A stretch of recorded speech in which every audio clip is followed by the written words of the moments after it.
Hey guys, today's topic of the video is going to be about an important figure of speech, a figure element of figurative language, which is paradox. Um, but before starting, I would suggest you to subscribe to this channel and also follow us on Instagram so that you can get all the literary updates from there. So in this video, we'll be discussing the introduction, importance, definition, examples of paradox, and we will be also discussing the difference between verbal and logical paradox. So without wasting any time, let's dive straight into this topic, starting with a quote. Well, the way of paradoxes is the way of truth. To test reality, we must see it on the tightrope.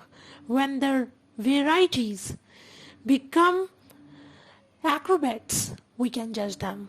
Oscar Wilde, The Picture of Dorian Gray. I have also made a video on this novel and Oscar Wilde's biography. Links will be provided in the description below. So, moving towards the introduction of paradox. Paradox is a figure of speech and a figure of contradiction. Paradox is called antimony. It's also called antimony. Paradox is an important piece of literature, and as it conveys a message in an unconventional way.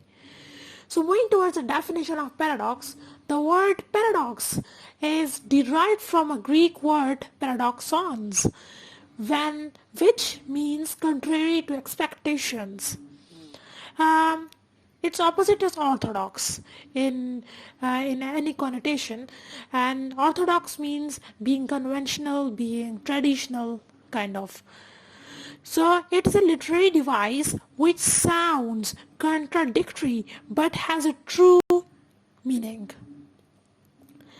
According to Merriam-Webster dictionary, paradox is a statement that is seemingly contradictory or opposed to a common sense, yet is perhaps true. For example, there are several examples of paradox. In Shakespeare's play, Hamlet says, I must be cruel to be kind.